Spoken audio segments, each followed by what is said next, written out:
Market की नब्ज को पहचानने के लिए और अगले हफ्ते यानी कि आने वाले हफ्ते के लिए आपकी ट्रेडिंग स्ट्रैटेजी डिसाइड करने के लिए मैं लेके आई हूँ एक नया शो। उसका नाम है मार्केट की बात निशा के साथ।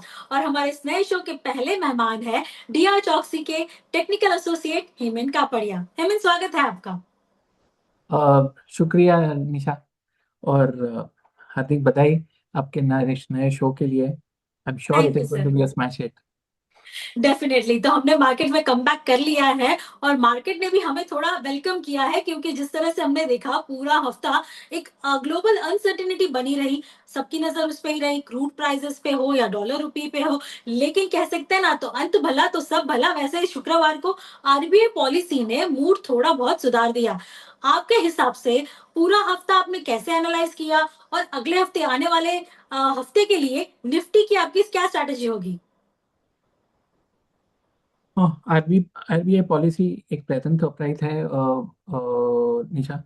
लेकिन आई थिंक जिस हिसाब से उन्होंने कमेंट्री दी है,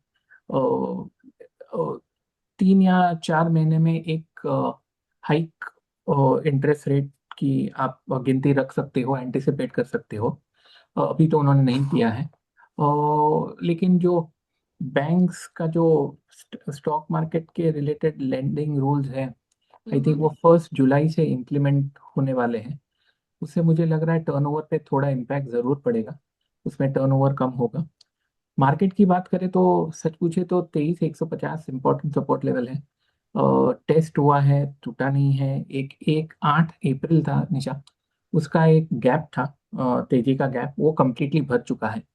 एक अच्छी साइन है कि अभी गैप भरने की गुंजाइश नहीं है, क्योंकि गैप ही बचा नहीं है। लेकिन गैप भरने के बाद एक नॉर्मली एक रिकवरी, एक बाउंस आती है अच्छी सी। वो शायद जितनी गिनती हो निशा उतनी नहीं आई है। तो अंडर हम्म। करंट अभी भी थोड़ा रॉकी है। अगर आप देखेंगे तो रुपी डॉलर के सामने रिकवर जरूर हुआ है। विक्स की बात करें, जो 29 थी, 25 थी, 21 थी, 18 थी, आज 16 के नीचे है। तो सच पूछिए तो जब तक ये जियोपॉलिटिकल टेंशन है, ईरान या आप बात करेंगे अमेरिका की, तो विक्स मुझे नहीं लगता जब तक ये सेटल हो 12-13 आए। और 15 के हम्म। नीचे जब तक आती नहीं है विक्स, तो एक ट्रेंडिंग बायस आने का चांस थोड़ा कम दिख रहा है निशा। तो अगर आपने कहा कि निफ्टी के लिए 23,150 की एक रेंज, नीचे एक सपोर्ट दिख रहा है, लेकिन अपवर्ड क्या 23,500 तक जा सकता है? पूरे हफ्ते की रेंज आप क्या देख रहे हैं निफ्टी के लिए? और थोड़ा शॉर्ट टर्म निशा देखेंगे तो मेरे हिसाब से 23,540 है। जैसे अपना जैसे 23,150 नीचे का स्तर है, ऊपर का लेवल है 23,500, 545। इसके ऊपर सस्टेन होता है तो मुझे लग रहा है शॉर्ट टर्म बायस थोड़ा पॉजिटिव हो सकता है। मार्केट रेजिलिएंट है, घटा नहीं है, लेकिन एक नेगेटिव ओवरहैंग है जो गया नहीं है। बोलने का मतलब ये है कि एक हायर टॉप हायर बॉटम अगर डेली चार्ट पे भी दिखे निशा, तो हम्म। एक छोटे से स्टेप्स की बात कर सकते हैं पॉजिटिविटी के। और बैंक निफ्टी आज क्रेडिट पॉलिसी थी, हम्म। लेकिन उसको भी लेकर बैंक निफ्टी थोड़ा रिलेटिवली स्ट्रांग है। निफ्टी ने परसों नया लो किया था, बैंक निफ्टी ने हायर बॉटम किया है। तो छोटी सी बात है, लेकिन मार्केट की स्थिति ऐसी है कि ऐसे छोटे छोटे स्टेप्स भी पॉजिटिवली लेंगे तो एक्चुअली अच्छा है। तो बैंक निफ्टी रिलेटिवली स्ट्रांग है। पीएसयू बैंक्स ओवरसोल्ड है निशा, स्टेट बैंक वगैरह, तो वहां पे थोड़ी रिकवरी आ सकती है। और लेकिन 23,150 टूटता है क्लोजिंग में कोई भी कारण से, ऐसा आज को देख के लगता नहीं है। लेकिन अगर वो क्लोजिंग में टूटता है तो आई थिंक दूसरे 200 पॉइंट तो पलक झपकते ही गिर जाएगी मार्केट। तो ये ग्लोबल अनसर्टेनिटी जो है उसका ओवरहैंग हमारे हम पे बना हुआ है। वो लटक दैट हैंगिंग स्वॉर्ड जिसे कहते हैं, वो हमारे सर पर अभी भी बनी हुई है। लेकिन हाँ, थोड़ी बहुत हम कह सकते हैं महत्वंश, जैसे आरबीआई पॉलिसी में हमने देखा कि रेट अनचेंज रहे हैं, लेकिन उन वहां पे भी कंसर्न जो दिखा वो है कि ग्लोबल अनसर्टेनिटी, एनर्जी प्राइसेस, और तीसरा हम देखें कि मॉनसून की जो अनसर्टेनिटी है उसको देखते थोड़े कॉशियस तो आरबीआई गवर्नर भी हमें दिखे। फिर भी हमने देखा कि खासकर बैंकिंग, जैसे आपने भी बात की, बैंक निफ्टी ने काफी मार्केट को संभाल लिया। पूरे हफ्ते हमने देखा कि पीएसयू बैंक्स, जो शुक्रवार को पीएसयू बैंक्स में हमने जो रिकवरी देखी आरबीआई पॉलिसी के बाद, उसने भी हमें काफी सपोर्ट दिया है। तो बैंक निफ्टी का क्या ट्रेंड आप देख रहे हैं? बैंक निफ्टी रिलेटिव स्ट्रेंथ है 55,500, एक इम्पोर्टेंट रेजिस्टेंस बन के आ रहा है। उसको पार करना जरूरी है। अगर उसको पार करता है तो एक अनएक्सपेक्टेड सरप्राइजिंगली अच्छी रिकवरी देख सकते हैं बैंक निफ्टी में। पीएसयू बैंक से ओवरसोल्ड है, लेकिन अगर आप देखेंगे निशा जी तो आईसीआईसीआई बैंक है, एक्सिस बैंक है, H D F hmm. C bank है। H D F C bank तो शायद बहुत वीक रहा है, लेकिन काफ़ी टाइम से चले नहीं है, काफ़ी ओवरसोल्ड है, नीचे में सपोर्ट भी है। तो यहाँ पे बाउंस की गुंजाइश बढ़ जाती है। तो मतलब पीएसयू बैंक और प्राइवेट प्राइवेट बैंक का तो हालांकि वेटेज काफ़ी ज़्यादा है, तो वहाँ पे भी एक बाउंस की उम्मीद कर सकते हैं। और पीएसयू बैंक में तो बाउंस शुरू शायद हो चुका है। तो जैसे आपने बताया, संभाले हुए है मार्केट को बैंक निफ्टी, और शायद अगले हफ्ते में और भी संभालने का काम कर सकती है बैंक निफ्टी। डेफिनेटली, तो बैंक निफ्टी पे और बैंक्स पे हमारी नजर रहेगी, खासकर पीएसयू बैंक्स पे। क्योंकि आपने आप देखा होगा जो आज जो अनाउंसमेंट हुई उसमें खास करके आरबीआई गवर्नर ने फॉरेन कैपिटल को वापस लाने के लिए और जो कह सकते हैं ना कि रुपी को सपोर्ट देने के लिए जो मेजर उन्होंने लिए हैं वो काफी कह सकते हैं वेलकमिंग है। आपको ये मेजर कैसे लगे और इसका इम्पैक्ट क्या डॉलर रुपी पे आएगा? आप डॉलर रुपी का चार्ट कैसे देख रहे हैं? आई थिंक इम्पैक्ट पॉजिटिव रहेगा, लेकिन निशा जी ये इम्प्लीमेंट होने में और ग्राउंड रियलिटी में एक्शन में देखने के लिए लग रहा है टाइम लगेगा थोड़ा। इमीडिएट इम्पैक्ट मुझे सेंटिमेंट छोड़ के कुछ नहीं दिख रहा है इतना। लेकिन अगर और आज आप देखें तो 80 पैसे रुपए मजबूत होके बंद हुआ है शुक्रवार को। काफी एक सपोर्ट मिला वहां से, जो एक कह सकते हैं ना मार्केट को भी एक थोड़ा सा पॉजिटिव रख सकता है। जरूर, एक तो ये 6 महीने पहले या एक साल पहले करना चाहिए था। I think RBI knows best, बहुत ही कम्पिटेंट लोग हैं वहाँ पे। फिर भी मुझे लग रहा है ये थोड़ा जल्दी करने की ज़रूरत थी। इक्विटी में भी करना चाहिए। मुझे लग रहा है ये आप गेन्स टैक्स अगर इक्विटी में से भी हटा दें तो आई थिंक सेंटिमेंट वाइज काफ़ी चेंज हो सकता है। तो यस, बट अगर आप देखेंगे तो यहाँ पे 5% के आसपास इंटरेस्ट है। अगर आप हम्म। बैंक की रेट देखेंगे तो अमेरिका में ऑलरेडी बॉन्ड की अगर आप देखेंगे तो 4% मिल रहा है। तो 1% के लिए बहुत फर्क मुझे तो नहीं लग रहा है। इट वुड टेक टाइम, और जितनी उम्मीद है उससे शायद थोड़ा कम हो। तो 1% के लिए, और अभी रिकवरी तो आपने बताई है, अच्छी हुई है।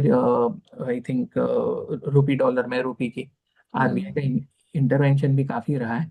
लेकिन ये जो करेंसी रिस्क का जो बैक ऑफ द माइंड एक टेंशन है, और जैसे मैंने आपको बताया 1% फर्क है इंडिया और यूएस की रेट्स में। और अगर रुपी का जो कॉन्ट्रा, हाँ, अभी तो रुका है, लेकिन ये जो डेप्रिसिएशन की जो एक गिनती है, तो इंडियन डेट मार्केट इतना अट्रैक्टिव होने में टाइम लगेगा। और अगर आप देखेंगे तो शायद मुझे एग्जैक्टली याद नहीं है, लेकिन डेट मार्केट में फ्लोज तो थोड़े पॉजिटिव ही रहे हैं निशा जी। हम्म। इक्विटीज मार्केट में तो अगर आप देखेंगे तो कंटिन्यूअसली सेलिंग ही है, रोज की 3, 4, 5 हज़ार करोड़ की सेलिंग आती रहती है निशा जी। बिल्कुल, तो अगर हम डॉलर रुपए की बात करें तो एक बार हमें 96 के पार भी जाता हुआ दिखा है और आज हमने देखा कि 95 के नीचे क्लोज हुआ है। तो ये बहुत बड़ी रेंज हो गई। तो अब नेक्स्ट वीक के लिए, आने वाले सप्ताह के लिए आप कौन सी रेंज देख रहे हैं डॉलर रुपए के लिए? 94.51 स्पॉट में इंपॉर्टेंट है निशा।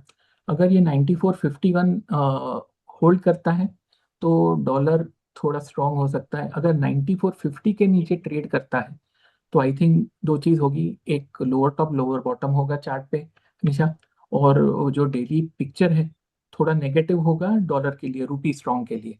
तो 94.51 इज इम्पोर्टेंट। अगर आप रेंज की बात करें नेक्स्ट वीक के लिए तो निशा 96.16 और 94.51, इससे ऊपर तो ये जो स्टेप्स लिए इसे अपसाइड तो नहीं लग रही है निशा, डाउन हम्म। साइड लेकिन 94.51 के नीचे और प्रोनाउंस हो सकती है। लेकिन चिंता का कारण ये है कि जो डॉलर इंडेक्स है निशा, वो थोड़ा पॉजिटिव है, 3 हफ्तों से साइडवेज है। 99.50 का रेजिस्टेंस है। और अगर आप देखेंगे लॉन्ग टर्म पे चार्ट्स पे तो dollar index clearly technical parameters पे थोड़ा स्ट्रेंथ बता रहा है। हम्म। हालांकि इंडिया की करेंसी डॉलर इंडेक्स में शामिल नहीं है, dollar index is dollar weight against 6 currencies, India is not a part of that. तो शायद हम्म। अपने को इतना ये अप्लाई नहीं करती है।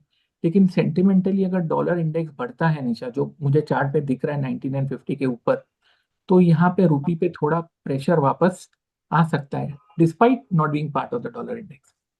और डॉलर इंडेक्स पे नजर होनी भी चाहिए, क्योंकि नेक्स्ट वीक का देखिए, अब खास करके यूएस में सीपीआई के नंबर्स आने वाले हैं, और साथ ही होम मैक्रो डेटास के साथ साथ होम सेल्स के नंबर्स भी आने वाले हैं। तो नेक्स्ट वीक में ये डेटास भी काफी इम्पैक्ट कर सकते हैं यूएस मार्केट को और इस डॉलर इंडेक्स को भी। तो इस पे हमारी नजर रहेगी। साथ ही पूरे आरबीआई पॉलिसी में भी खास कंसर्न रहा एनर्जी प्राइसेस पे, क्रूड ऑयल, क्योंकि इस हमारा ज्यादातर एक्सपोर्ट वही होता है, और हमारे सारी चीजों का इम्पैक्ट क्रूड पे ही पड़ता है। क्रूड जिस तरह से भागता चला जा रहा है, क्या कहीं हमें उसमें ब्रेक दिख रहा है? क्या चार्ट पे दिख रहे हैं आपको रेंज क्रूड के? अगर ब्रांड की बात करें तो निशा, रेंज बाउंड है। $90 के नीचे अगर ब्रेंट बंद आता है, इंडिया के लिए फायदा होगा, वर्ल्ड को फायदा होगा। क्योंकि जैसा आपने बताया, जो एनर्जी का जो प्रेशर है भाव का, तो आई थिंक $90 के नीचे थोड़ी और वीकनेस दिख सकती है। 99 और 104, ये ऊपर के लेवल्स है अगर ब्रेंट क्रूड स्पॉट की बात करें तो निशा। इनको हम्म। अगर पार करता है ब्रेंट क्रूड कोई भी कारण से, तो चिंता का कारण जरूर हो सकता है। करेक्शन है, लेकिन करेक्शन में अभी तक डाउनसाइड क्लियरली नजर नहीं आ रही। शायद सिचुएशन ही ऐसी है, कॉन्फ्लिक्टिंग स्टेटमेंट्स आते रहते हैं निशा रोज। ट्रम्प बिल्कुल। साहब कुछ बोलते हैं, ईरान की आईजीसी, उनका जो हम्म। रिवॉल्यूशनरी गार्ड्स है, उनके कुछ स्टेटमेंट अलग आते हैं। तो काफी फ्लिप्स फ्लॉप्स हो रहे हैं, लेकिन $90 के नीचे आई थिंक रिलीफ, और आई थिंक इक्विटी मार्केट्स को भी एक पुश मिल सकता है, पॉजिटिव पुश, अगर ब्रेंड $90 के नीचे ट्रेड करता है निशा। बिल्कुल। तो ये रेंज हमारी रहेगी क्रूड के लिए। तो आने वाले सप्ताह में आप इन सारी रेंज पे जरूर नजर गड़ाए रखिएगा। लेकिन एक बात पे मुझे सरप्राइज लगा कि इस आरबीआई पॉलिसी में कहीं पे भी सोने का जिक्र नहीं हुआ, गोल्ड का। क्योंकि हाल ही में हमने देखा, 2 दिन पहले ऐसी खबरें आई कि आरबीआई को एमपीसी बैठक जो 3 दिन की चल रही थी, उसमें क्लैरिफिकेशन देना पड़ा। तो गोल्ड की रेंज आपको क्या दिख रही है अभी? मैं इंटरनेशनल जी। गोल्ड ज़्यादा ट्रैक करता हूँ निशा। श्योर। तो हल्का सा नेगेटिव बायस है। बोलने का मतलब ये है कि लोअर टॉप लोअर बॉटम बना के चल रहा है। $4392 के नीचे अगर इंटरनेशनल गोल्ड ट्रेड करता है निशा, तो और हम्म। वीकनेस आ सकती है। लेकिन एक तो डेटा पॉइंट्स आपको बता दूं, अप्रैल से यूएस एसेट से, ये करेंसी रिजर्व, आई मीन उनके जो बॉन्ड्स है, उससे ज़्यादा gold is the highest held asset in the world after quite some time. World की सेंट्रल बैंक्स, खास करके चाइना, अगर आप देखेंगे लास्ट 2 साल से इतना crude oil, sorry, gold gold. लिया है निशा। हम्म।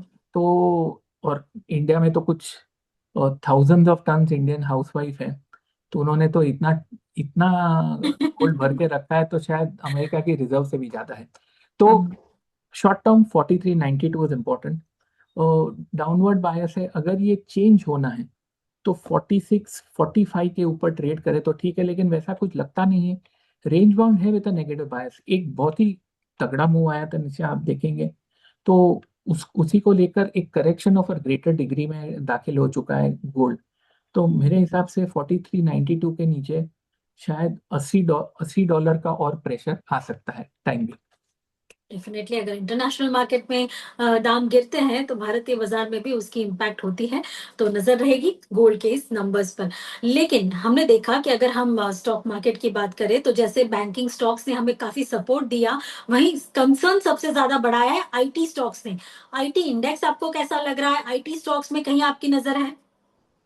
बहुत ही बढ़िया पॉइंट निशा। आईटी अगर आप सेक्टर देखेंगे तो ऑलमोस्ट 1.5 साल से करेक्टिव रहा है, काफी प्रेशर में है। ऑब्वियस है, एआई को लेकर काफी हम्म। चर्चा भी हो चुकी है। लेकिन करंटली जो भी हो रहा है, अगर आप निफ्टी आईटी इंडेक्स देखेंगे निशा, तो 27,500 ये लेवल इंपॉर्टेंट सपोर्ट है। मैं करंटली इतना बेरिश नहीं हूँ, क्योंकि इतना ओवरसोल्ड है ये इंडेक्स। ये मीडियम टर्म बोल रहा हूँ। लॉन्ग हम्म। टर्म शायद ये, मुझे जो थोड़ी पॉजिटिविटी दिख रही है, वो technical green shoots long term charts पे आने के लिए थोड़ा और टाइम ले सकता है। लेकिन वीकली चार्ट्स पे, मतलब मीडियम टर्म चार्ट्स पे एक बेस फॉर्मेशन है, बहुत ही ओवरसोल्ड है। और सरप्राइजिंग होगा 28,500, 28,500 के नीचे निफ्टी आईटी बंद आए। आई हैव अ फीलिंग स्टेबल होना चाहिए, और 29,600 और 30,500 के ऊपर थोड़ी पॉजिटिविटी आ सकती है। तो I am not too bearish at this point in time. Downside थोड़ी लिमिटेड है, ये लेवल्स होल्ड करने जरूरी है निशा। बिल्कुल, लेकिन कोई ऐसा स्टॉक जो आपके ध्यान में हो जहां पे आप dip buy on dip suggest करते हो, या फिर उससे दूर रहने की सलाह है? सच पूछिए तो टीसीएस थोड़ा अच्छा लग रहा था, लेकिन बहुत बुरी तरह गिरा।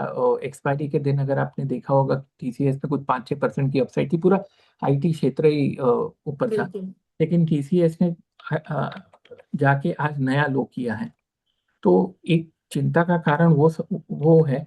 हम्म। लेकिन मेरे हिसाब से एचसीएल टेक है, या सबसे स्ट्रॉन्ग अगर आप देखेंगे निशा, आईटी स्टॉक ओएफएस रहता है, या परसिस्टेंट सिस्टम्स। तो मेरे हिसाब से अगर आप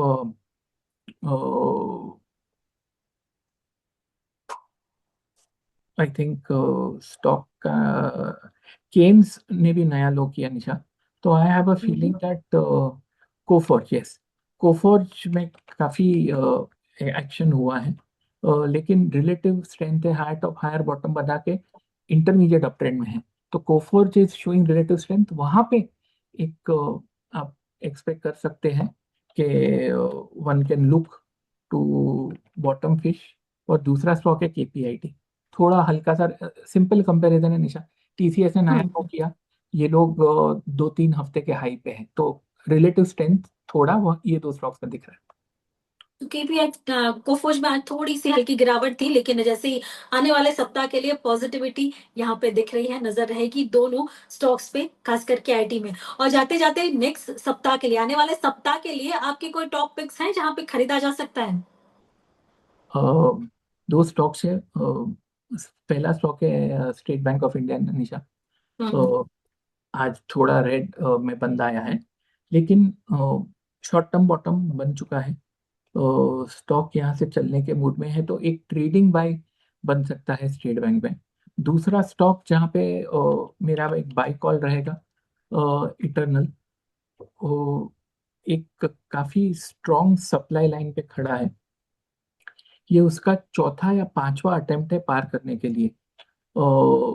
बंद है कुछ 256 के आसपास, ये 260 के ऊपर सस्टेन करता है निशा। तो name of the stock? Eternal. Eternal. हाँ, तो 260 के ऊपर अगर बन देता है निशा, तो मुझे हम्म। लग रहा है 278 पॉसिबल है। तो ब्रेकआउट दिया नहीं है, लेकिन अगर 5 बार कोशिश की है और हम्म। इंडिकेटर्स डेली और वीकली चार्ट पे पॉजिटिव हो गए हैं, तो एक्सपेक्टेशन ये रहेगी कि ये अपसाइड ब्रेकआउट देने में सफल होगा। तो इटर्नल थोड़ा डार्क हॉर्स है, but it can give you 5 to 7%। Definitely, तो ये सारे स्टॉक्स पे हमारी नजर रहेगी, और खास करके हमने देखा कि निफ्टी और बैंक निफ्टी पे पॉजिटिविटी थोड़ी दिख रही है। बस ये नेक्स्ट वीक जो खास करके हमने देखा है कि यूएस के मैक्रो डेटाज आने वाले हैं, होम सेल्स के आंकड़े आने वाले हैं, जापान का भी हमने देखा है कि जीडीपी आने वाला है, बहुत सारे नंबर्स नेक्स्ट वीक आने वाले हैं। ग्लोबल सेंटिमेंट पॉजिटिव रहे, ऐसी हम अपेक्षा करते हैं। और हेमिंग, बहुत बहुत शुक्रिया, आपने समय निकाला और ये सारी चीजें हमें हमारे साथ शेयर की, हमारे व्यूअर्स के साथ शेयर की। होपफुली आने वाले सप्ताह की उनकी ट्रेडिंग स्ट्रैटेजी इस वीकेंड में तय हो जाएगी। बहुत बहुत शुक्रिया हेमिंग। शुक्रिया निशा, आपके शो में बुलाने के लिए, थैंक यू। बस तो ऐसे ही हर हफ्ते हम लेके आएंगे आपके लिए नेक्स्ट वीक की ट्रेडिंग स्ट्रैटेजी, मार्केट स्ट्रैटेजी। तो जुड़े रहिएगा मार्केट की बात निशा के साथ।